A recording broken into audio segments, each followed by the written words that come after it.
trabalho, conversando com o Magrão. Eu já tive a oportunidade de sentar com ele e bater um papo um dia, a gente estava no shopping, ele estava almoçando, eu cheguei e fiquei.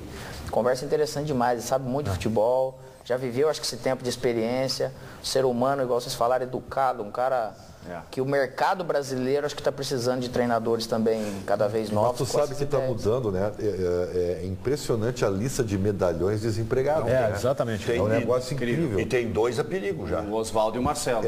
E eu não sei se o Tite não seria um terceiro. Não, o Tite não. O Tite tem outro tamanho.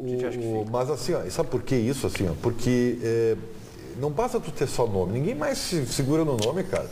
Tu tem que produzir, tem a relação custo-benefício hoje com a bolha que estourou, bolha financeira. Inclusive na nossa profissão, né, Ribeiro? Inclusive na nossa profissão, entendeu? Claro, tem as pessoas mais importantes, as mais brilhantes, como eu, entendeu? Mas como o Alex, entendeu? Caroninha no final do programa. Então assim, mas ninguém mais se sustenta, sabe? Hoje não adianta, tem que ser. Então são surgindo treinadores, o próprio Diego Aguirre, para nós, para o nosso mercado, é um técnico emergente, e o São Paulo trouxe o Osório agora da Colômbia. Está abrindo um leque novo. Não tem, todo mundo, na minha renovação eu já sabia que eu ia ter que me adequar, outros jogadores vão ter, treinadores vão ter, o futebol economicamente vai ter que criar esse juízo, os gestores de futebol, queira ou não. O Guerreiro pediu no Corinthians, o Sheik. Mas o Guerreiro, quem sabe, seja o único que ainda vai conseguir impor esse valor. Porque o Flamengo está precisando de um ídolo para ontem, precisando de um cara pronto para fazer gol. Mas aí o Flamengo vai fazer a mesma irresponsabilidade que outros clubes. Não vai ser o Flamengo que vai bancar isso aí, pode ter certeza. Mas vai ter um adiantamento. Tem alguma instituição que sempre ajuda. Assim, filantrópica. Vai chamar atenção nos jogos. Né? Fala, Daniel. Quero pegar esse gancho e fazer uma pergunta para o Alex, que é o seguinte. Essa questão do bom senso, que coloca algumas situações que realmente elas são importantes, mas para o lado do jogador, a questão do salário hoje, né?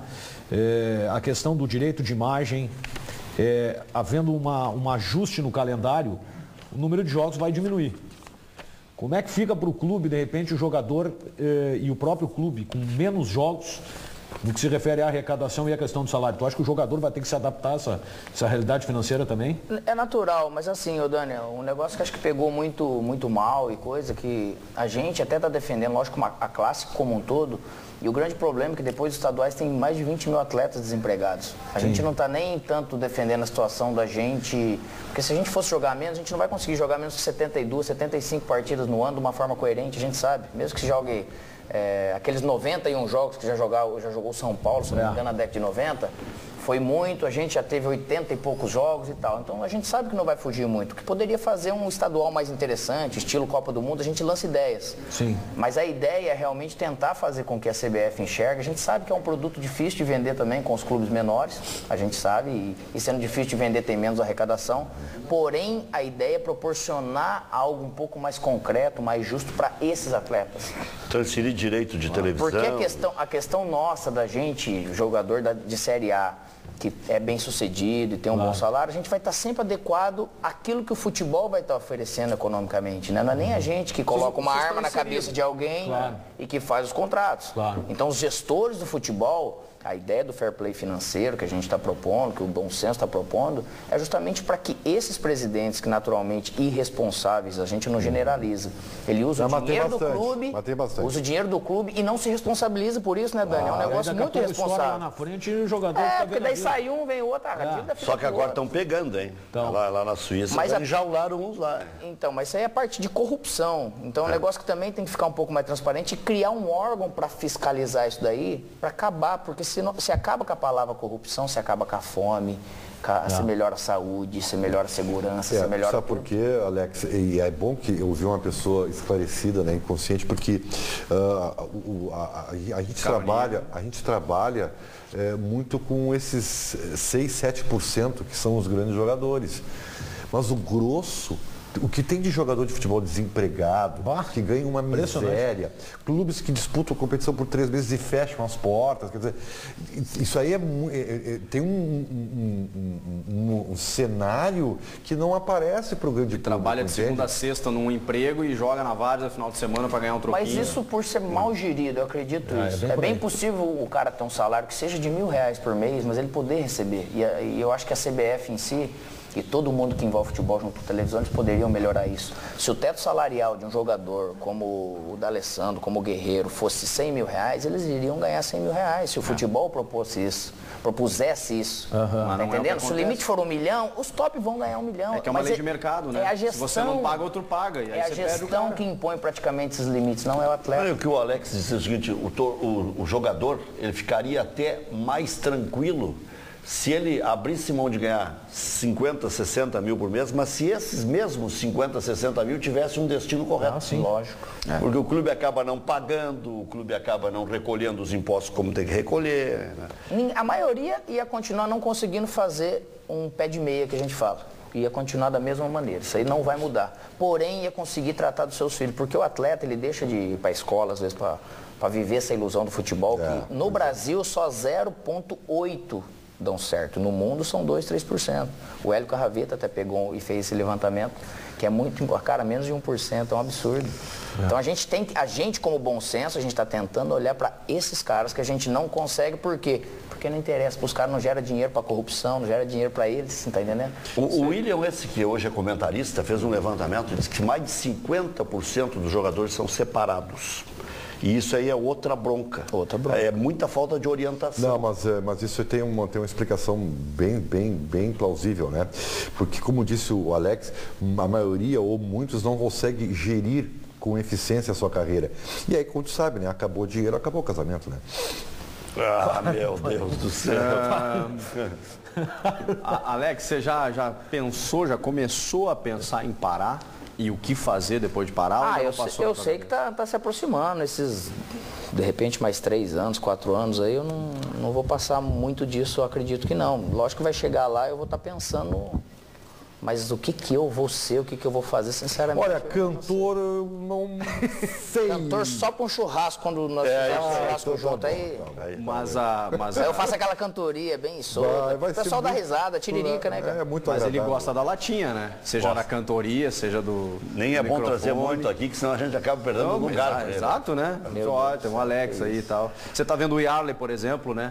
Que legal. Tá na ESPN, tá bacana, tá... E se você acaba tendo algum convite dessa maneira, alguma possibilidade, acho que vai de você se preparar para tudo. Eu acho que o futebol em si, a gente foi em Minas, estava conversando, eu, Paulo André, D'Alessandro, o Júlio Batista acabou indo lá no hotel, o Fabrício, mais o Juan, como que a gente poderia, de repente... Às vezes dá vontade de você estar no campo, às vezes dá vontade de você também tá gerindo fora, porque eu acredito que toda diretoria poderia ter um jogador com essa visão ali de dentro, capaz, é óbvio, de fazer essa coisa e complementar essa direção da parte administrativa. Então, acho que tem muita coisa com o futebol para melhorar. Ele precisa acrescentar também pessoas capacitadas. Então, são caminhos que podem... O que dá mais dinheiro é ser técnico de futebol, depois que lá. Isso é fato. Se for bem sucedido também, né, Rec? Porque a vida de treinador, bastante técnico matando cachorro a gritaço. Você vê o Muricy, né, ele dando entrevista, eu estava assistindo esses dias em outra emissora, e ele falando que ele não conseguiu criar os filhos deles, não participou, porque a família dele fica lá, então, não sei se eu vou ficar um mês, se eu vou ficar um ano em algum lugar. Então, essa incerteza do futebol brasileiro é muito difícil ainda. É verdade. Olha só, a CBF divulgou a sua escala de arbitragem para o final de semana, e tinha uma medida já anunciada, mas que ela começa esse final de semana e justamente nos jogos da dupla Grenal, que são de colocar árbitros locais apitando jogos das equipes do mesmo estado. Por exemplo, lá em Goiânia, Grêmio e Goiás terá arbitragem do árbitro central, gente, não é o quarto árbitro nem o bandeira. O árbitro principal será o gaúcho Anderson Daronco, de Santa Maria. E depois aqui em Porto Alegre, no Beira-Rio, num jogo para lá de importante e de rivalidade, né, que é Inter e São Paulo, terá arbitragem também do gaúcho Leandro Voaden. Em 93 se fez isso com o Renato Marcília e o Márcio Rezende de Freitas, lembram? Grêmio e Cruzeiro decidiram uma Copa do Brasil. Um atuou aqui, o outro atuou lá. Exatamente. Foi tudo bem, beleza, eram 2 árbitros de top. Tudo bem em termos. Aqui não tinha a menor condição de ter jogo. E o Márcio Rezende de Freitas deu condições. Tava lagado. Tinha Mas aí 2 foi palmos d'água e o Grêmio marcou. Eu acho assim, ó. Eu sinceramente, eu não gosto. Eu acho que isso é um mecanismo e mais um problema para...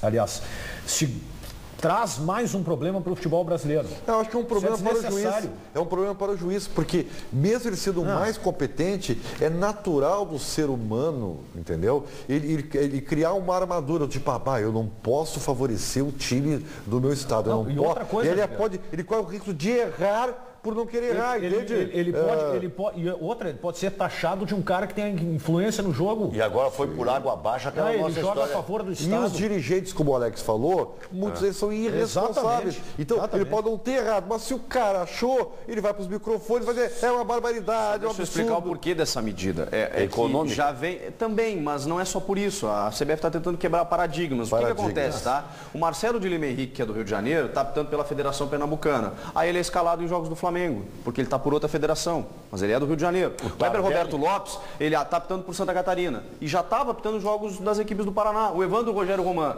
gaúcho de Erval Grande, apitava pelo Paraná, apitava Grenal, jogos da dupla Grenal. Então já acontecia isso. Só que eu acho que desta forma, assim, tão escancarada, ela cria um problema a mais para o juiz e para o jogo. Um ingrediente a mais que não precisa. E prova que os árbitros gaúchos são gabaritados e acreditados que começou por eles. Pelo Daronco. Eu também acho o seguinte, o cara tem que ser bom, independente de ser eu também acho, mas vai se criar uma situação que vai ser prejudicial a ele. Tem esse problema. Agora, termina também com aquela nossa neurose, né? Para apitar Grenal tem que vir juiz de fora, mas se vai apitar Inter em São Paulo, é juiz daqui. Depois do intervalo a gente fecha o programa de hoje. Até já.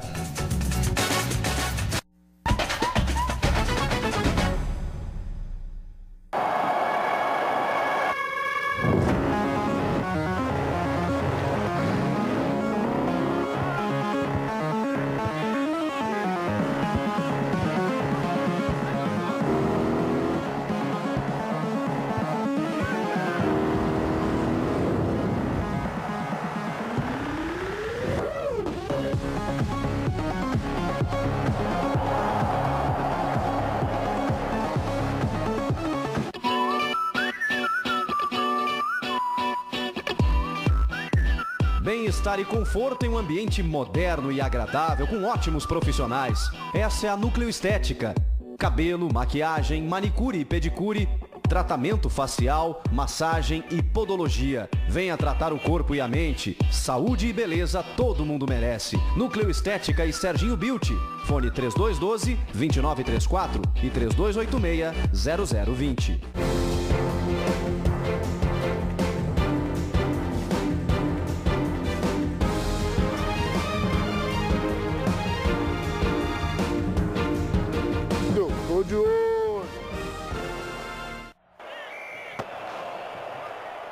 GBUX Previdência e Seguro de Pessoas. A proteção certa para a sua família.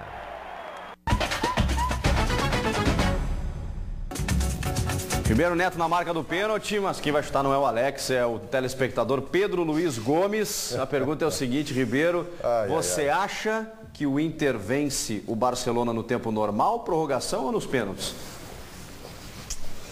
Bom, primeiro tem que jogar contra o Barcelona. Mas como o Barça é velho freguês do Internacional, entendeu? Então eu acho que... Mas vai para a prorrogação para dar mais emoção, tá bom? Boa resposta. João Batista Filho, mais questões aí. Chico, 2 recados, tá? O primeiro do Vinícius Felipe, que está dizendo que o Alex, ele acha que o Alex se formou em jornalismo e joga futebol só por hobby de tão bem que ele fala. Mas já tô avisando ele, a gente até tirou o Meneghetti do programa, mandamos ele para São Paulo, Chico, para não ter galho, para ele não ver o Alex tirar nosso emprego. E a segunda é pro Alex. Tem 1.254 recados em todas as nossas redes sociais. Ele vai ficar comigo aqui até meia-noite respondendo um a um, tá tudo tranquilo. E ele fica mesmo, Alex. Viu só, Alex? Aliás, rapidinho sobre o carinho do torcedor, e aí o Rec perguntou, né, daquela questão do Grêmio e tal, que você falou. Eu notei naquela época já um carinho do torcedor do Grêmio também, cara. Tinha muito gremista que queria que você jogasse lá. Sim, muito respeito. Até porque eu sempre respeitei. Eu acredito que para você ser respeitado, você tem que respeitar. A missa do Fernandão tinha um monte de camisas do Grêmio. É verdade. Os caras se fazem adversário e o negócio de inimigo nunca, cara. Adversário, beleza. Agora, rivalidade fica lá no campo.